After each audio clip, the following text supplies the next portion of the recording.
네, 오늘은 다섯 번째 계명의 명령에 관해서 한번 살펴보기를 원합니다.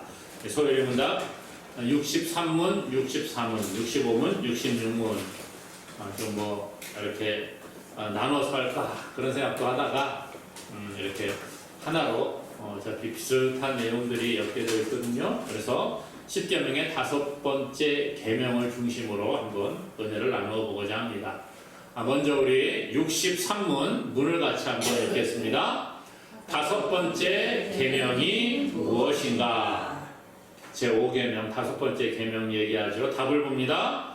다섯 번째 계명은 내 부모를 공경하라. 그리하면 내 하나님 여호와가 내게 준 땅에서 내 생명이 길리라 하신 것이다. 출애굽기 20장 12절에 있는 말씀이지요. 자, 다음에 64문 문을 같이 읽겠습니다. 다섯 번째 계명이 명하는 것은 무엇인가? 이 계명의 명령에 관해서 이야기합니다. 답을 봅니다. 다섯 번째 계명이 명하는 것은 각 사람에게 그 속한 지위와 일륜관계 곧 상하와 평등을 따라 높일 자를 높이고 행할 일을 하라는 것이다. 다섯 번째 계명을 좀 폭넓게 설명을 해주고 있습니다. 65문 같이 읽겠습니다. 다섯 번째 계명이 금하는 것이 무엇인가? 답이요. 다섯 번째 계명이 금하는 것은 각 사람에게 그 속한 지위와 일륜 관계를 따라 마땅히 높일 것과 행할 일을 하게 하지 아니하는 것이나 막는 것이다. 이런 걸 금한다 이렇게 말해주고 있지요. 자, 마지막 이제 66문입니다. 다섯 번째 계명을 지키라 하신 이유가 무엇인가? 이유에 관해서 답을 보겠습니다. 다섯 번째 계명에 지키라 한 이유는 이 계명을 지키는 모든 자에게 장수함과 흥함하는 복을 허락하심이니 다만 하나님께 영광을 돌리고 사람에게 이익이 있도록만 주시는 것이다. 63문부터 66문까지의 말씀, 이것은 10계명의 다섯 번째 계명을 이야기하는 겁니다. 10계명, 하나님께서 모세에게 시내산에서 10가지 계명을 주십니다. 1계명부터 4계명까지는 하나님을 어떻게 예배하고 섬길 것인가, 하나님에 대한 명령을 이야기하고 있고요. 5계명부터 10계명까지는 사람과 사람과의 관계에 관해서 이야기를 해주고 있습니다. 그래서 사람이 어떻게 행할 것인가, 사람들에 대해서 어떻게 행할 것인가에 관해서 명령을 해주고 있는데, 그 가운데 제일 사람과 사람과의 관계 가운데 제일 첫 번째 되는, 그러니까 10계명으로는 다섯 번째 계명이지요. 5계명, 이것은 부모 공경을 이야기합니다. 그런데 여기서 말하고 있는 부모, 내 부모에게 부모를 공경하라, 이 말은 그냥 단순히 육신의 어머니, 아버지만을 이야기하는 게 아니라 그 어른에 관한 이야기를 함께 포함하고 있다라고 이렇게 설명을 해 주는 것입니다. 그래서 사람과 사람과의 관계 가운데서 제일 먼저 나누는 것이 바로 제5계명이라는 거예요. 오늘 다섯 번째 계명의 명령이 무엇인가에 관해서 오늘 살펴보고 은혜를 나누기를 원합니다. 먼저는 부모와 윗사람에 대한 의무를 소홀히 하지 말아라, 그렇게 이야기하고 있다는 거예요. 말씀드린 것처럼 육신의 부모뿐만 아니라 윗사람에 대한 의무를 잘 지켜 행할 것을 이야기합니다. 한국 사회도 이제 뭐 초고령화 사회가 되고 있습니다. 그렇죠? 이제 점점 젊은 세대는 줄어들고 나이가 많은 세대들이 늘어나고 있습니다. 가정에서도 부모님을 모시는 문제 때문에 점점 사회적인 문제가 되고 있습니다. 이제 앞으로는 갈수록 뭐 연세 드신 분들이 이제 가실 곳이 없으면은 뭐 요양원 뭐 이런 곳에 많이들 가시고 실버타운 이런 데 가시는 분들도 계시는데, 요양원이 뭐 옛날 같지가 않아서 요즘은 잘 모시더라고요. 그래서 그게 꼭 나쁘지만은 않은 것 같다. 뭐 이런 생각도 해보기를 합니다만은 아무튼 이 갈수록 요양시설들이 늘어나고 노령 인구에 대한 사회적인 책임이 높아지고 있는 시대를 우리가 살아가는 것 같습니다. 그런데 하나님께서는 5번째 계명을 통해서 부모를 공경하라고 하시면서 부모에 대한 자녀의 의무를 소홀히 하지 말 것을 가르쳐주고 있다는 거예요. 다시 말해서 부모를 공경하고 가족을 돌보는 것이 사람이 마땅히 해야 될 의무임을 성경은 가르쳐주고 있는 것이지요. 디모데 전서 5장 8절 말씀에 이렇게 말합니다. 누구든지 자기 친족, 특히 자기 가족을 돌보지 아니하면 믿음을 배반한 자요 불신자보다 더 악한 자니라. 그렇게 말해줍니다. 자기의 친족, 자기의 가족을 돌보지 않는 자, 믿음을 배반한 자도 아주 이렇게 강하게 성경은 이야기하고 있어요. 불신자보다 더 악한 사람이다. 야, 이거 참 요즘 같은 시대에 이런 이야기를 들으면 성경은 너무 보수적이야 그렇게 말할 수도 있습니다. 과거에 물론 이 당시 뭐 이스라엘 문화라든지 그 중동의 문화들도 우리가 좀 알아야 되겠습니다만은 성경이 말하고 있는 것은 그만큼 부모뿐만 아니라 친척들까지 돌아볼 것을 이야기해 주고 있다는 것이에요. 예수님께서는 유대인들이 부모님을 배반하고 부모님을 공경하지 않는 것을 보면서 책망하고 있습니다. 마가복음 7장에 보면 이런 얘기예요. 너희가 하나님께 드림이 되었다, 고르반이라고 드림이 되었다고 말하고 나서 부모를 제대로 공경하지 않는 것, 그거 나쁘다 그렇게 말씀하고 계시거든요. 무슨 얘기냐 하면 부모를 공경해야 될 책임이 자녀에게 있으니까, 예를 들면 이런 거예요. 이번에 제가 용돈을 부모님에게 50만 원을 드려야 된다. 그런데 이 고르반이라고 하는 거, 하나님께 드림이 되었다 이 말은 원래 부모님께 드리기로 돼 있던 어떤 동물이라든지, 예를 들어서 아니면 50만 원, 그러면 50만 원을 부모님께 드리기로 했는데 이거를 갑자기 하나님의 감동에 의해서 헌금을 한다는 말이에요. 하나님께 헌금을 하고 헌물을 합니다. 그러면 부모님께 원래 이걸 하려고 했다가 이걸 하나님께 드리면 부모님께 다른 것으로 대체해서 드리지 않아도 되는 그러한 법이 있었습니다.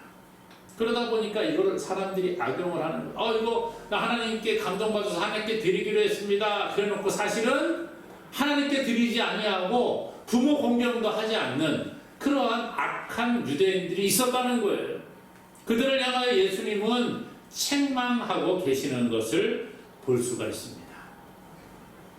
뿐만 아니라 이 구약의 율법을 보게 되면 아주 무서운 말씀들이 많이 나오고 있거든요. 현대를 살아가고 있는 우리들이 볼 때는 이거 참 구약 율법은 너무 무섭구나 이런 생각이 들 만큼 그런 내용들이 나와요. 그런데 특별히 부모를 공경하지 않는 자들에 대해서 이렇게 말씀합니다. 출애굽기 21장 15절 말씀입니다. 자기 아버지나 어머니를 치는 자는 반드시 죽일지니라. 아버지나 어머니를 치는 자, 때리는 사람, 요즘 그렇죠. 가정폭력, 과거에는 우리나라에도 부모가 자녀를 때리고 이런 것들이 많았습니다. 그렇죠? 그런데 자녀가 부모를 때린다. 과거에는 그랬는지 모르겠어요. 그런데 요즘에는 보면 뉴스에도 가끔 나오잖아요. 자녀가 부모를 어떻게 하고 해코지하고 이런 것들을 우리가 볼 수가 있어요. 그런데 성경 출애굽기에 보면 하나님께서는 자기 아버지나 어머니를 치는 자는 반드시 죽여라 아주 강하게 명령합니다. 왜 그렇게 이야기해요? 그만큼 부모를 잘 공경하라는 거예요. 뿐만 아니라 출애굽기 21장 17절은 이렇게 이야기합니다. 자기 아버지나 어머니를 저주하는 자는 반드시 죽일지니라. 치는 것뿐만 아니라 저주하는 것, 입으로 함부로 이야기하고 이런 것들도 역시 하나님이 금하고 계신다는 거예요. 그러므로 오늘 우리가 이런 하나님의 말씀을 잘 마음에 새길 필요가 있습니다. 물론 뭐 이것은 이스라엘의 국가 그 율법이었지만 지금은 이스라엘에서도 국가법으로 이게 폐기가 되었습니다. 뭐 돌로 쳐 죽이는 거 이런 거 지금은 야만적인 행동이라고 안 하잖아요. 법적으로도 하지 못하도록 되어져 있습니다만은 하나님이 그 당시에 왜 이러한 율법을 주셨는가를 우리는 잘 마음에 새길 필요가 있다는 거예요. 그래서 하나님의 뜻이 무엇인가 이것을 바로 알아야 된다는 거지요. 부모를 함부로 대하지 말고 부모를 하나님과 같은 뭐 물론 하나님과 똑같지 않지만 하나님처럼 이렇게 하나님을 섬기듯이 부모를 잘 섬기기를 하나님은 원하고 계시는 거예요. 또한 성경은 이 부모 공경에 대해서 이야기하면서 이 부모님뿐만 아니라 윗사람에 대한 의무를 소홀히 하지 말아라. 그래서 성경은 목회자라든지 또 교회 장로들이라든지 뭐 가문의 윗사람이라든지 이런 사람들에게 의무를 소홀히 하지 말 것을 이야기해 주고 있습니다. 성도들은 목회자의 가르침을 기뻐하고 순종하는 그러한 모습이 있어야 되고 하나님께서 세우신 목회자들을 근심하게 하지 말라 그런 이야기도 하고 있어요. 그래서 히브리서 13장 17절에 보니까 너희를 인도하는 자들에게 순종하고 복종하라. 그들은 너희 영혼을 위하여 경성하기를 자신들이 청산할 자인 것 같이 하느니라. 그들로 하여금 즐거움으로 이것을 하게 하고 근심으로 하게 하지 말라. 그렇지 않으면 너희에게 유익이 없느니라. 너희를 인도하는 목회자 또 교회 지도자들에게 잘 하라 그런 이야기를 해주고 있는 것이죠. 또한 성경은 우리에게 교회뿐만 아니라 윗사람에 대한 의무도 소홀히 하지 말아라. 또 종교 지도자들 또 나라의 지도자들에게도 비방하는 것은 옳지 않음을 이야기해 주고 있습니다. 사도 바울이 예루살렘에서 유대인들과 함께 이렇게 소동이 일어난 적이 있었어요. 그러니까 예수를 그리스도라고 이야기하고 부활의 예수님을 전하니까 예루살렘에 그 유대교를 믿는 사람들로부터 막 소동이 일어나고 바울을 돌로 쳐서 죽이려고 하고 이런 소동이 일어납니다. 그러니까 이 당시에 예루살렘이 로마의 지배하에 있었기 때문에 로마의 천부장이 이 바울을 보호하려고 합니다. 그래서 보호를 받게 되는데 그 다음 날에 이튿날에 공회 앞에서 자신을 변호하는 내용이 소개가 되고 있어요. 사도행전에 보면. 그래서 대제사장 아나니아의 앞에서 바울이 자기를 변호하면서 예수님을 또 전하기 시작을 합니다. 그러니까 대제사장 아나니아가 바울이 예수에 대해서 자꾸 이야기하고 예수를 뭐 니들이 죽였느니 막 이런 얘기를 하니까 기분이 나빠가지고 야, 저 바울의 입을 쳐라 이렇게 명령을 합니다. 대제사장이요. 그랬더니 이 바울이 대제사장인 줄을 알지 못하고 자기한테 이렇게 저 인간의 입을 쳐라 막 이러니까 바울이 그를 향하여 저런 회칠한 담과 같은 사람 이러면서 막 비방을 했어요. 대제사장을 비방했다는 거죠. 그랬더니 옆에 있는 사람이 야, 네가 하나님의 대제사장을 비방하느냐 이러고 바울을 책망합니다. 그러더니 바울의 대답이 뭐냐? 내가 대제사장인 줄 몰랐다. 나는 하나님께서 관리와 이러한 사람들을 비방하지 말라는 율법을 내가 알고 있다. 내가 대제사장인 줄 알았다면 그렇게 하지 않았을 것이다. 이런 얘기예요. 자, 볼까요? 사도행전 23장 5절입니다. 바울이 이르되 형제들아 나는 그가 대제사장인 줄 알지 못하였노라.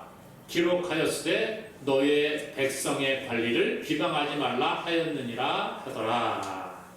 그러니까 구약의 율법에 백성의 관리들 또 위에 사람 뭐 그렇게 대제사장 이런 사람들을 비방하지 말라는 말씀이 있다는 걸 내가 알고 있다는 거예요. 그런데 이 아나니아가 대제사장인 줄 내가 모르고 그랬다 이런 얘기하는 거지요. 그러므로 이 5번째 계명의 말씀, 먼저는 1차적으로는 부모님에 대한 말씀이고 그 다음에는 교회 종교 지도자들 또 윗사람들 뭐 장로들 뿐만 아니라 세상에 있는 관원들에게도 이것이 포괄적으로 적용이 된다 말할 수 있습니다. 그래서 성경에 보면 직장 생활을 하는 사람의 고용주를 향해서도 의무를 소홀히 하지 말라 그렇게 이야기를 하는 것을 볼 수가 있어요. 에베소서 6장입니다. 한번 같이 읽어볼까요? 5절에서 7절 시작. 종들아 두려워하고 떨며 성실한 마음으로 육체의 상전에게 순종하기를 그리스도께 하듯 하라. 눈가림만 하여 사람을 기쁘게 하는 자처럼 하지 말고 그리스도의 종들처럼 마음으로 하나님의 뜻을 행하고 기쁜 마음으로 섬기기를 주께 하듯 하고 사람들에게 하듯 하지 말라 이렇게 말합니다. 그러니까 이 당시에 이 초대 교회에는 여러 계층의 사람들이 교회에 나왔어요. 그 가운데는 노예, 종 계급에 있는 사람들도 있었습니다. 그러니까 이들이 예수 믿는 사람들이 되었는데 예수 믿는 사람으로서 자기가 섬기는 주인에게 돌아가서 집에서 일상생활을 할 때 어떻게 살아가야 될 것인가를 말해주는 거예요. 종들아 두려워하고 떨며 성실한 마음으로 육체의 상전을 순종하는데 어떻게 하라고요? 그리스도께 순종하는 것처럼 그렇게 해라. 직장 생활을 하는 사람들을 향하여 그렇게 말하는 거예요. 지금으로 바꿔 말하면 직장에서 너희가 이렇게 해야 된다라고 말하는 겁니다.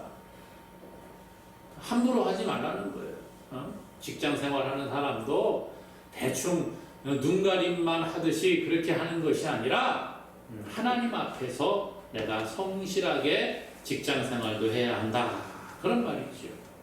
특히 이 디모데전서 6장 2절에 보면 이렇게 말하거든요. 같이 읽어볼까요? 믿는 상전이 있는 자들은 그 상전을 형제라고 가볍게 여기지 말고 더 잘 섬기게 하라.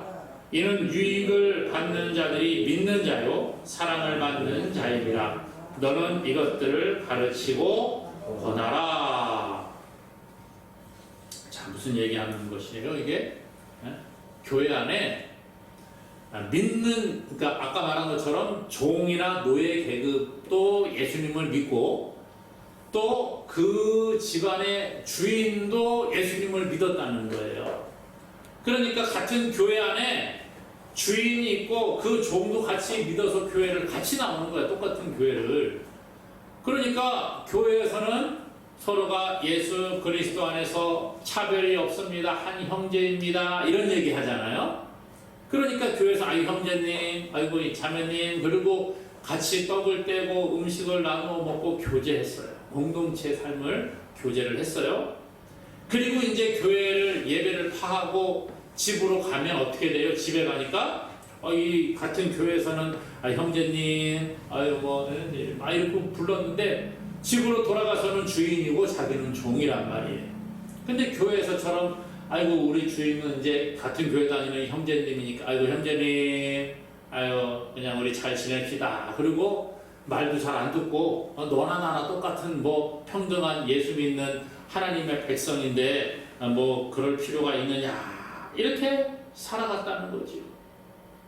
자, 그렇게 되면 무슨 문제가 발생합니까 여러분? 예? 집안에서 문제가 심각해지잖아요. 교회 안에서는 같은 형제고 뭐 자매고 그럴 수 있지만 집에서는 또 나름의 역할이 있습니다. 그래서 우리가 잘 알아야 되는 것은 성경에는 차별을 두지 않습니다. 그렇죠? 지위가 높은 사람이든지 낮은 사람이든지 돈이 많은 사람이든지 적은 사람이든지 공부를 많이 한 사람이든지 조그만 사람이든지 차별하지 아니하고 그리스도 안에서 한 형제 자매라고 합니다. 그러나 구별은 있어요. 구별. 우리가 예를 들면 회사에 어떤 뭐 중소기업을 운영하는 사장님이 교회를 잘 다니는데 직원을 전도해서 교회 같이 신앙생활을 합니다. 교회에서는 뭐 사장이고 뭐 직원이 아니라 뭐 집사님, 뭐 장로님, 뭐 형제님 이러고 성도님 이러고 이제 같이 교제하고 지내요. 근데 그러다 이제 회사를 그 월요일에 돼서 출근을 했습니다. 그러면은 사장님 어저께 교회에서 만났으니까 아이고 사장은 집사님이고 그 직원은 장로님이에요. 그래서 아이고 뭐 교회에서는 직원에게 장로님 그리고 사장에게 집사님 그러다가 오래를 됐는데 이 장로인 그 회사 직원이 사장인 그 집사에게 아유 회사 가서도 집사님 장로가 얘기하니까 좀 말 좀 들으세요. 사장한테 그러면 돼요 안 돼요? 이게 안 된다는 거예요. 이건 구별이 있어야 된다는 거예요. 교회 안에서 차별은 없지만 나름의 구별이 있어야 되는 겁니다. 교회 안에서도 마찬가지로 질서가 필요하고 사회에서도 질서가 필요하다는 거, 그거 이야기하는 거예요. 믿는 상전이 있다고 해서 그 상전을 형제라고 가볍게 여기지 말아라. 너 집에 가면 야 아무리 그래도 그 사람은 상전이고 너는 종이야. 너는 노예야. 이걸 기억해야 돼. 차별하진 않지만 이 직분의 구별도 있는 거야. 그래야지 여러분들이 사랑받는 자가 되고 유익하게 그렇게 더 하나님을 잘 섬길 수 있는 거야. 이렇게 말해주고 있다는 거예요. 오늘 이와 같이 하나님의 명령은 부모를 공경하고 윗사람을 존대해주고 또 이 직급에 대해서도 그렇게 다 인정해주기를 원하고 있다는 거예요. 그러므로 우리 부모님과 윗사람에 대한 의무를 소홀히 하지 않는 저와 여러분 될 수 있기를 간절히 소망합니다. 그러면 왜 이런 거를 굳이 지키라고 하느냐? 하나님 장수와 흥왕의 복을 주시려고 지키라고 그렇게 명령하셨다라는 거예요. 우리 보고 뭐 힘들고 괴롭게 하기 위해서 그런 게 아니에요. 뭐 부모님 잘 공경해야 돼, 윗사람 잘 섬겨야 돼. 이것은 우리를 힘들게 하고 막 괴롭히려고 그런 게 아니라 복을 주기 위한 방편이라는 거지요. 그래서 오늘 말씀에는 무슨 이야기 합니까? 자, 출애굽기 20장 12절입니다. 같이 읽습니다. 내 부모를 공경하라. 그리하면 내 하나님 여호와가 내게 준 땅에서 내 생명이 길리라. 아멘. 부모님을 공경하면 하나님이 약속한 그 땅에서 생명이 길게 되는 복을 주시겠다. 그런 거예요. 신명기 5장 16절에도 이렇게 말해요. 너는 내 하나님 여호와께서 명령한 대로 내 부모를 공경하라. 그리하면 내 하나님 여호와가 내게 준 땅에서 내 생명이 길고 복을 누리리라. 하나님 명령에 순종하는 자에게 복을 허락하시는 거예요. 오늘 우리가 읽었던 에베소서 6장 2절 3절에도 이렇게 말합니다. 같이 읽습니다. 내 아버지와 어머니를 공경하라. 이것은 약속이 있는 첫 계명이니 이로써 내가 잘되고 땅에서 장수하리라. 그렇죠? 이게 하나님의 명령이에요. 하나님의 약속이 있는 계명이다. 그렇게 말해요. 너 이렇게 하면 이런 복을 줄게라고 약속하고 있는 계명. 이게 바로 이 5번째 계명이라는 겁니다. 부모 공경하고 순종하는 거야 마땅한 인간의 도리이지요. 그런데 하나님은 이 마땅한 인간의 도리를 잘, 이 기본에 충실하기만 해도 복을 약속하시는 거예요. 장수의 복을 약속하시고 번창하고 왕성한 이 흥왕의 복을 허락하시겠다. 그렇게 말하고 있습니다. 그러므로 오늘 우리는 부모에게 효도하는 자녀에게 하나님이 약속하신 복이 있음을 기억해야 합니다. 그리고 교회 안에서 또 아까 말씀드렸던 사회에서 윗사람들을 섬기는 일에 있어서 내가 맡은 자리에서 나의 자리를 잘 지키고 나의 위치가 어디인가를 제대로 알고 그렇게 살아가는 자에게 하나님 복을 약속하시는 거예요. 직장 생활도 그렇잖아요. 자기의 맡겨진 일에 열심히 충성하면 그 사람을 위해서 볼 때 저 사람은 참 성실하고 저런 사람이 있으면 좋겠다. 이렇게 하지 않겠습니까? 오늘 하나님은 자기의 의무를 다하는 이러한 믿음의 사람들을 향하여 장수의 복과 흥왕의 복을 약속함을 믿고 우리가 하나님의 명령을 따라 이 5번째 계명을 잘 지키는 자가 되기를 원합니다. 그래서 이 5번째 계명을 잘 지킴으로 하나님께 영광을 돌리는 삶을 살아야 한다는 것입니다. 이 5번째 계명을 지키면 하나님께 영광이 된다는 것이지요. 하나님은 우리에게 5번째 계명을 지킴으로 복을 약속하시고 그렇게 살아가는 자가 하나님의 영광을 나타내게 되는 거예요. 세상 사람들 가운데 우리 개신교를 불효의 종교라 이렇게 말하는 사람들이 과거에 많이 있었습니다. 가장 첫 번째 되는 이유가 뭐지요? 조상에게 제사를 안 지낸다. 그래가지고 불효한다는 거예요. 성경에는요, 살아계신 부모님을 공경할 것을 분명히 얘기해요. 그렇죠? 오늘 말씀에 우리가 그러잖아요. 내 부모를 공경하라. 그리고 하나님이 그 부모를 공경하는 자들에게 복을 분명히 약속을 하십니다. 뿐만 아니라 아까 말씀드린 것처럼 불효하는 자식, 아버지와 어머니를 치는 자는 돌로 쳐 죽여라. 아버지와 어머니를 저주하는 자는 돌로 쳐 죽여라. 이러한 아주 무시무시한 말씀을 통해서 부모 공경을 이야기하고 있다는 거예요. 그런데 다만 조상의 제사하는 문제에 있어서는 하나님이 금하고 있습니다. 이건 우상 숭배라는 거예요. 자, 사람이 죽으면 그 영혼이 어떻게 돼요? 수명이 있어가지고 수명을 다하지 못하고 죽은 사람은 이 세상을 떠돌아다니면서 귀신이 된다 이렇게 주장하는 사람들이 있습니다. 아닙니다. 성경은 그렇게 말하지 않아요. 사람은 죽으면 영혼은 천국이나 지옥에 가게 되어져 있어요. 육신은 흙으로 만들었기 때문에 흙으로 돌아가는 게 하나님의 법칙입니다. 사람이 죽어서 귀신이 된다. 이것은 잘못된 사상이라는 것이죠. 성경에는 사람이 죽어서 귀신이 된다고 말하지 않아요. 귀신의 존재는 하나님께서 창조하신 천사들이 있었는데 그 중에 천사의 3분의 1이 타락해서 그 대장이 마귀 사탄이고요. 그 밑에 사탄의 쫄개들이 있는데 그 귀신이라 성경은 그렇게 이야기를 하고 있어요. 그러니까 귀신은 사람이 죽어서 그 영혼이 떠돌아다니면서 귀신이 되는 것이 아니라 처음부터 타락한 천사들이 쫄개들이 귀신이라는 거예요. 그렇기 때문에 조상 귀신이라고 하는 것은 없습니다. 사람은 죽으면 영혼은 천국이나 지옥을 가게 돼 있고 귀신이 되지 않는 거예요. 사탄의 졸개가 귀신인데 조상 귀신으로 위장해서 오는 겁니다. 그래서 우리가 어떤 사람 귀신을 봤다 그러고 우리 아빠 귀신이 나타났다, 엄마 귀신이 나타났다 그런 얘기 하는데 아니에요.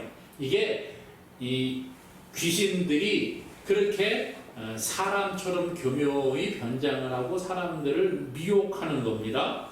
이거 분명히 알아야 돼요. 그러므로 결국 우리가 조상 귀신에게 제사한다. 이거 하나님께서 기뻐하지 않는 겁니다.